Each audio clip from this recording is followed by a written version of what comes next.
जैसे जो interview round होता है, कैंडिडेट्स और टीचर्स उसको Q&A राउंड बोलते हैं। तो क्या लगता है कि वो Q&A राउंड है कुछ अलग चीज़ है? बेसिकली कई लोग कंफर्टेबल नहीं होते while talking in person. Okay. ठीक है, जैसे मैं कहूँगी कि few people are having a fear of stage. ठीक है, स्पीच या पब्लिक स्पीकिंग की दिक्कत है, ऐसे ही कुछ लोगों को वन टू वन इंटरेक्शन की दिक्कत है in the sense they haven't been comfortable in such a scenario before. उसकी प्रैक्टिस करनी पड़ती है। ठीक है, उसके लिए मॉक इंटरव्यूज भी होते हैं सो दैट कि व्हेन वी आर टॉकिंग, ठीक है, we should not have any anxiety, any stress, any inhibitions. ठीक है, एंड हम अपने सेल्फ उसको हम सही से प्रोजेक्ट कर पाए।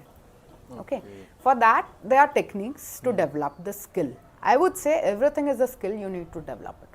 ठीक है, इवन इंटरव्यू टेक्निक्स हैं, रैपिड फायर राउंड होते हैं, CIQ बेस्ड होते हैं, 6-7 CIQs हैं, 9 CIQs हैं। आपको उस पैटर्न में पता होना चाहिए कैसे आते हैं क्वेश्चंस। ठीक है, एंड देन वो क्वेश्चंस आपके बारे में, मगर इमिजिएटली अगर मैं आपसे पूछूं तो कई बार आप उसको रिकॉल करने में टाइम लगाओगे, राइट? एंड उसकी वजह से आपको स्ट्रेस होगा कि आप टाइम लगा रहे हो, आप फंबल करोगे, राइट? आप अटकोगे, उससे आपका कॉन्फिडेंस लो हो जाएगा, फिर आप शेकी हो जाओगे।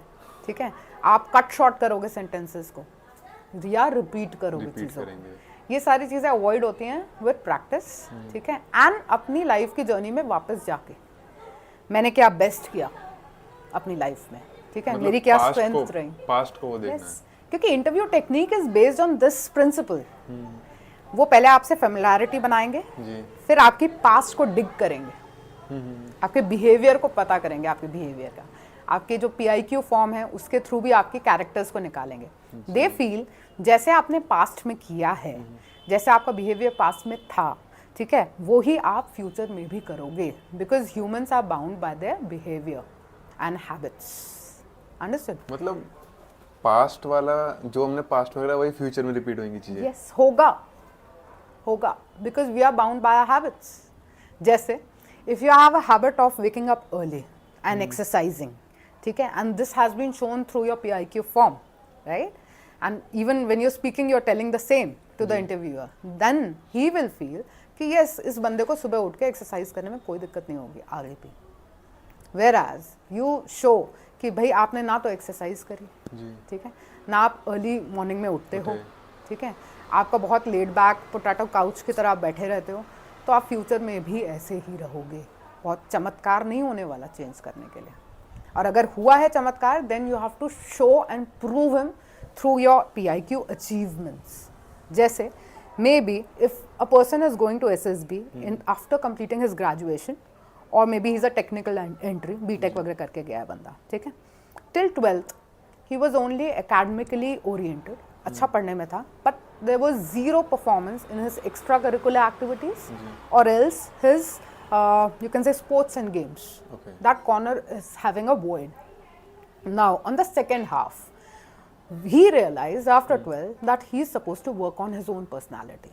ठीक है, इस एरिया में भी उसको वर्क करना है जहाँ उसको स्पोर्ट्स वगैरह में एक्टिव हो गया वो बंदा। ठीक है, he has started getting achievements, trophies मिलने लगी, ठीक है, पार्टिसिपेशन बढ़ गया, डिबेट्स हो गया, MUN में हो गया, ठीक है, वहाँ उसने अपनी पर्सनालिटी ओवरऑल ट्रांसफॉर्म करी। सो वहाँ उसको इंटरव्यूइंग ऑफिसर को दिखाना है कि ठीक है, maybe in past till 12th he wasn't not in sports, हाँ, एक्टिव एज सच, ठीक है, but then he realized for joining defence forces और the way he wants to be there, ठीक है, आर्मी में, आर्म फोर्सेस में, तो he has done a lot of work on his personality. That shows his trainability part. ठीक है, कि इसमें बंदे में वो ट्रेनेबिलिटी है, इसने अपने आप को मोल्ड किया। ठीक है, उस मोल्ड के उसमें इंटरव्यूइंग ऑफिसर मान जाएगा कि ऑटोमेटिकली ये बंदा ट्रेनेबल है, ठीक है, एंड इसने अपनी लाइफ को समझा, कहाँ उसकी वीकनेसेस थी, उस वीकनेसेस पे वर्क किया, ओवरकम किया, and now he is an achiever. Transformative stories होती हैं, ये रियल लाइफ की हैं, ये सिर्फ मूवीज में नहीं होती। ठीक है, वही चीज़ वहाँ पे भी वो चेक कर रहे हैं कि आप में क्या जज्बा है।